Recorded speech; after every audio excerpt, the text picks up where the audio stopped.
say to my son that if he wants to insert commentary into the sermon, into the Bible reading, maybe he should become a preacher. Anyway, I know somebody. Anyway, so we'll figure something out, right? It's all good.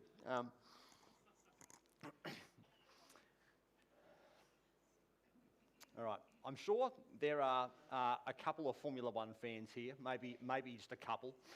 I'm sure there are plenty of others who are still waiting to discover the beauty of Formula One racing, and maybe some of our wives particular. But anyway, I'm sure there's a whole. It's fine. There's a famous Formula One race on the French Riviera at a place called Monaco. It's just like a waterfront resort, beautiful. It always seems to be fantastic. And winning Monaco is like the crown jewel in the Formula One Drivers' Championship. It's like the thing that everybody wants to win. The worst thing that can happen at Monaco is what happened to Australian driver Daniel Ricciardo a couple of years ago. 2016, he found himself having basically like leading the whole race, and then he botched his pit stop, or the team botched the pit stop, and he finished second. Now, normally finishing second at a sort of, I guess, a premier sporting event would not be so bad, but you can look at he was a broken man that day. Like, it was so close, and I just didn't get there. But in 2018, he qualified first. He led the race from start to finish. To finish. This time he had engine problems again, so he had more trouble and I think could only use 6 out of the 8 gears in his gearbox. I'm not quite sure how that works if you're racing a Formula One car, but anyway, he managed to survive 78 laps, win this race, and he was presented the trophy on the government steps by Prince whoever, with this look like 100 kilos has just been lifted off my shoulders. In the press conference before he took that celebratory swan dive into the Red Bull sponsored pool, his comment was, "Finally, redemption has arrived." Redemption is not just something that happens in sport. It's something that can happen in life. It's winning that job that you've always dreamed about, or you've been pursuing after you've been turned down for a whole bunch of others that maybe you thought you needed. Maybe it's getting the endorsement of somebody famous to sort of encourage your brand, or maybe the funding to make something possible that you've been working towards. As a former detective, I can tell you that there's no feeling of redemption like having that jury find that person guilty who you know is guilty. But you always put your heart and soul into some of these cases, some more than others, and they take years to resolve. And that day when there's a line drawn in the sand and guilty is the verdict, there's nothing like it. I don't say that lightly. I'm talking very serious, very serious cases where they claim innocence for years, and anyway. Many of those moments of redemption in your life often help, and they sort of build a sense of identity. They sort of build maybe a sense of confidence, and they sort of shape our life a little bit. But they can't fill the deeper spiritual need for redemption that is in the heart and soul of every human being. I've got news for you, church. There's only one person who can fix that, and his name is Jesus. Right? We're in a series called The Search for Identity. And I want to suggest that redemption, I reckon, is one of the most significant moments that must form our identity as God's people. One of the reasons I'm passionate about this subject a little bit, I think, is discovering a true sense of who God has made you to be is so important, because if you don't, what's going to happen? The world will just sell you one. If you can't figure out between you and God who you are and what He's put you in the world to do, the world will happily sell you an identity. And they'll just keep feeding you stuff on YouTube and all the other online things about this is what you need. And if you just had this or that or whatever, they'll just keep selling you one. Okay? So identity is a really, really important moment. And I want to suggest that when Jesus redeems you and probably recommissions and redirects your life, the search is over. Amen. That's what it's meant to be. Like once that happens, everything is different. This morning, Peter has remembered, like from last week, he has walked faithfully with Jesus his whole, like these last couple of years. He's told anybody who would listen, I'm with you through thick and thin. I'll never deny you. I'll be next to you the whole way through. If you die, well, I'm with you, and everything else. And he's been through all those moments of, I guess, walking on water followed by the sinking. He's been in the moments of handing out buckets of loaves and fish when he's like, we haven't got any. He's been on all those moments where he's walked the top of the mountain with Elijah and Moses and those sort of people.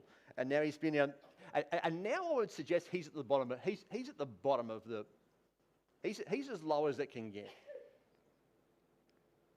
Okay, we all knew this trial would come his way, that he would deny Christ.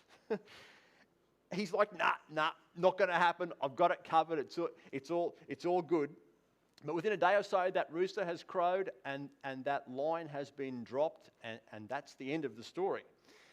And like I shared last week, while Jesus is coming together in a sense and becoming the Saviour and fulfilling his calling that God has given him, here's Peter over here coming apart.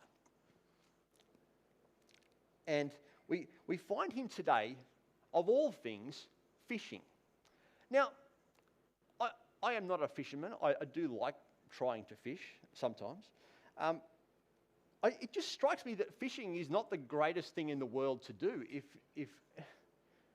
What does fishing do? Like if the fish aren't biting, there's just a lot of time to sit still and think, right?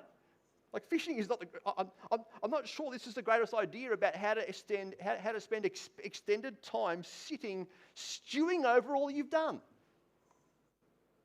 And I can imagine Peter's mind here going, I wonder if this failure defines my future. I wonder if this is all there is. I wonder if it's over for me. I wonder if there's a path back. He knows that the grave and the cross are empty. He has seen Jesus in the flesh, and I'm sure the disciples' heads are still spinning by this point. But we know today that at the cross, Jesus redeems, once and for all those questions of sin and shame and our mistakes. So, but as far as Peter's concerned, he might well carry the weight of this around for a long, long time, unless Jesus shows up in person. He redeems what he has done. He removes the weight of this mistake from Peter's shoulders, and he sets him free. And I want to simply just suggest to you, friends, that if that is Jesus' redemptive heart for Peter, then what's his redemptive heart for you about as well? I want to suggest that while redemption is a process, and I'm not going to, we can obviously talk about, the lifelong journey of redemption. Redemption always starts in a moment. It always starts somewhere. And I'm not talking about that temporary, earthly, redemptive, effort based on good old-fashioned human ideas. I'm talking about that complete spiritual one that only Jesus can do. Putting right at the core of our soul something that has been done wrong, or something that's missing. So you need to have one of those moments in your life where in some manner Jesus is allowed to actually enter your life and remove that stuff that you have been storing there and that you have accumulated, and deal with it once and for all. Otherwise, you'll just keep walking and carrying it around with you. And I love the symbolism here. I love it. Like one night, Peter is standing next to a fire and on 3 occasions denies Jesus. And about a week later, here he is in front of another fire. And on 3 separate occasions, Jesus forgives, he lifts burdens, he redeems, and he sets Peter on a new path. You reckon there's no hope for you? Seriously? Do you reckon there's no hope for you? In this case, Jesus simply invites Peter to just to remember and rekindle the love that once existed between us. We've been best of mates forever. He asks Peter to respond in love. He commissions him to keep that love going in how he's going to serve God's people into the future. And I'm not sure that this little example here of redemption is meant to be a clear and concise situation about how it always happens. I think it's probably silly just to sort of say it's got to look this way. I think what happens though is that in Jesus' special way, it is always loving and it is always personal. And I know many of you have had that moment where Jesus has changed something. And maybe it was a moment that happened a long time ago that you don't quite remember. Maybe it was more recent. Maybe it was something that happened maybe it was something that happened actually a series of moments over a lifetime. I think we'd be silly to sort of say it's got to look this way. Just let Jesus do it. I think it's probably the bigger picture. It could be that prayer of salvation at the front of a church. It could be that reading that Bible story with one of your kids and leading them in that prayer of salvation at the end of their bed. There's nothing like that either, by the way. It could be that. It could be just a decision made during a confirmation class. It could be an alpha thing. It could be over a coffee shop. It could be over a coffee. It could be in a small group. It could be at a camp. It could be in a living room.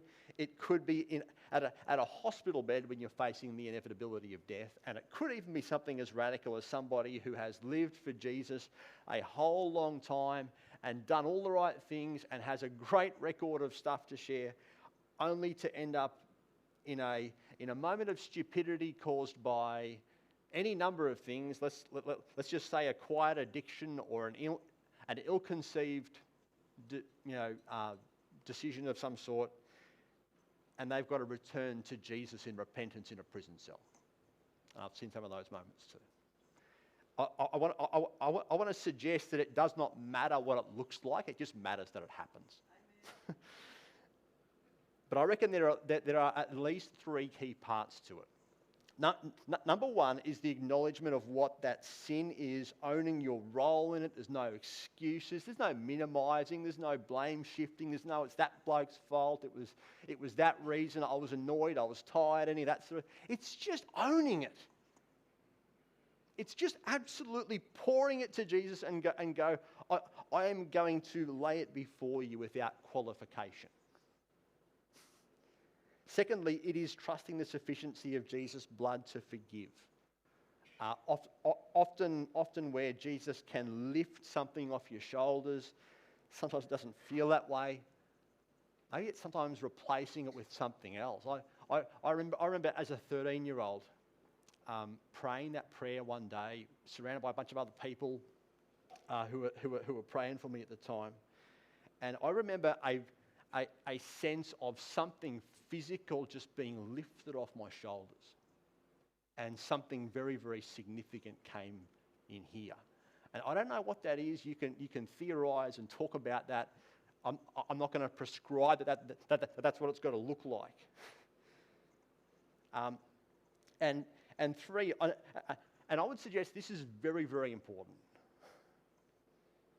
You've got to leave your sin at the foot of the cross, because there's no point picking it up again. All right, and I know this is often more difficult than it sounds, and it's more difficult than it's not always easy, because sin has consequences, doesn't it? Our mistakes and our shortcomings have things that often we've just got to face. And maybe that's a year down the track, or there's other things going on where people just keep reminding you about it. Okay, I was reading the other day about the Asbury revival in 2023, where God's presence, I think showed up in quite a powerful way in a university campus in the US. They've actually just finished releasing a video series unpacking some of what happened. But the guy who shared that message that morning just shared something about the reality of God's love. He texted his wife and said, "I'll be home for lunch," because that sermon went nowhere. This is how good preachers work. He's like, "Oh, that sermon had no impact. I'll be home for lunch." But a group of about 5, 7, 8 students just didn't go to their next class. They just sat with God. They just repented of their sin. They prayed together. They owned their shortcoming before God, before one another. That they encountered God's love in a way and His redeeming work in their lives. And let's just say that over the next 16 days, the chaplain never made it home, and I think everything else in the university basically slowed down to a standstill. And over the next 16 days, about 50,000 people came to experience something of the presence of God. What intrigued me most about that story is the guy who did that sermon said that there are still multiple boxes in my office of mobile phones, computers, love letters, written, confessed sin, where people wrote stuff down that was addicting them, that was driving them nuts, that was holding them back. They confessed it before God, and they left it there. Isn't that interesting? Can I just ask the teenagers here? It makes no sense these days to not have a mobile phone, does it? It makes no conceivable sense not to have one of these things in your pocket all day unless Jesus is determined to offer you something better. I find it amazing that there's people who just encountered the presence of God. They laid it all down and they just left it there. Wow. Number 2. I want to suggest, and there's only 2 points in my sermon, so everyone okay? I want to suggest that there is a shadow identity that you can settle for. That is a far less, that is so much less than what Jesus is offering you. Okay? There's a beautiful passage in Romans chapter 8 that we all know, we read it all the time. All who are led by the Spirit of God are the children of God. You have not received a spirit that makes you what? Fearful slaves. Yeah? Instead, you have received God's Spirit when He adopted you as His own. We call Him Abba, Father. His Spirit confirms with our spirit to affirm that we are indeed God's children. I think Peter can have a moment of redemption with Jesus on this beach where he allows that redemption to absolutely, completely change his future. Or he can settle for something that sort of makes him feel better in the moment, but that doesn't actually allow Jesus any access to anything. I want to suggest that there are 2 very separate pathways you can go here. I've previously told a story trying to make this point, and I think I'm going to tell it again. So sorry if you've heard it before. But imagine a young migrant child who is betrayed by his family over in the US, and out of sheer desperation and with nothing else to offer, and just with a simple will to survive, walks up to the White House and says, "I need help." Now, we all know that according to the law and according to everything else, that they have nothing to offer the most powerful person in the world. They have absolutely nothing to give that person, and everything in the law says you're a criminal, you don't belong here, you get deported straight away. Okay? But imagine, instead in an act of sheer grace, this young person is invited in, given a meal, introduced to the family, given a bedroom to live in. The next day they say, hey, don't worry about getting deported because we're ready to adopt you as one of our family, which means you live here, which means this is yours, which means you have a different name from today, which means that you belong here, you're safe. You don't have to go anywhere ever again. You can walk around like you own the joint, and anytime you want, just walk into the Oval Office, talk to the most powerful, perfect and loving person in the world who cares more for you than you'll ever understand. Now, I know that if you take that anywhere into different politicians, you don't get that picture. So just don't go there, right? But oh, and by the way, here's a role in the family business that we're all in together. And by the way, here's your heir. You are now an heir to everything we build together. You're guaranteed an inheritance. Now, I reckon these are meant to be remarkable, life-altering images for somebody's heart. They are meant to completely shift the substance of your life from one person to another and give you a glimpse of what Jesus is trying to offer you. Okay? But I reckon it's also possible for that kid to say, well, you know what, yeah, I guess I'm kind of loved. I guess they must like me, I must be okay.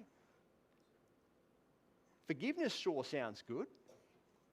Maybe they certainly seem to make some good food here, so you know, I'll just kind of accept it. I'll just kind of go along with it. I'll just kind of agree that I guess I am loved. But actually deep inside, I don't trust it, and I don't think it's real.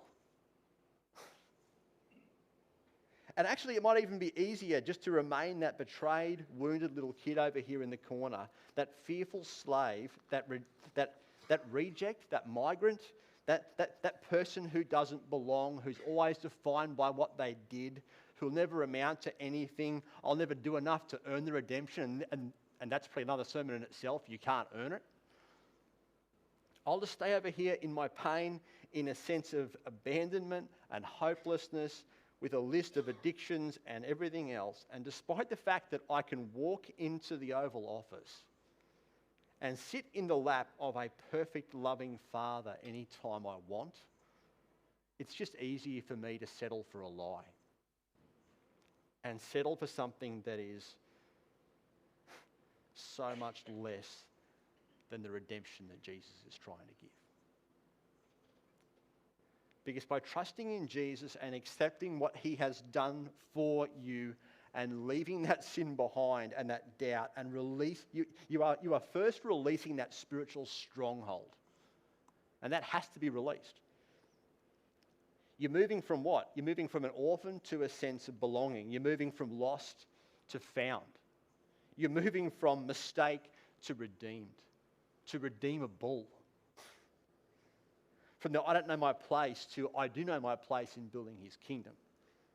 From I'm ashamed to even approach God to I can come to him with a heart fully alive, trusting that he has a plan for my life that's better than anything I can imagine. And I dare say filled with a new spirit. That passage makes it pretty clear that new spirit affirms with your spirit that you belong to somebody else. And remember that story that Jesus told Nicodemus. You must be born again. You must be born again, born of water, and then born of that Holy Spirit that brings that spiritual life. But all of that, and I'm not suggesting for a second that this doesn't take a lifetime to grow into and doesn't happen overnight, and I fully appreciate that. But it's got to start in a moment of redemption.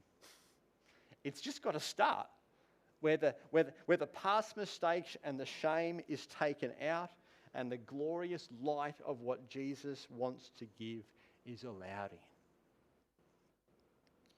And where those things are left where Pat's guitar is, right in front of the cross. I'm happy to clean up whatever's up there this week, by the way, if anyone needs to. My last thought for this morning, and this is not a point, but more just a final comment. How long will you leave it to resolve whatever is between you and the Lord today? For many of you, there is something there. For many of you, there is something hindering you. And my question is, how long will you keep running from it? And how long will you keep living a shadow identity? I love the moment where Peter recognizes Jesus on that shore. And his immediate thought is, I don't want to return to this life of fishing after all. I don't want there to be anything between us. And I just have that little, I have that picture of him doing that little thing that the cartoon characters do with their feet are running in midair, but they're not going anywhere, and there's just that smoke sort of going off them. I have this picture in my mind of Peter just going, I don't want to be anywhere else but next to him. I don't want to be anywhere else rather than next to him. So he grabs his clothes, he tries to walk on water, and he wants to put it right straight away. And so my point is this morning, is there anything between you and the Lord? Is there anything between you and him? What is that burden in your life that you have carried for years and that you will keep carrying until you let him take it? How long will you avoid it? How long will you rationalise it? How long will you minimise it? How long will you say it wasn't that big of a deal? How long will you let the pain of the past control your life? And have you ever actually had that moment of redemption like Peter, where you open your eyes to that man on the shore whose arms and legs bear the marks of those nails, whose head carries the marks of that crown of thorns? And would you run to him instead and put right whatever is between you? And what will God ask you to leave behind from yesterday so that you can step into all he has today? That's where the notes finish. So let's say some prayers and let God do his work.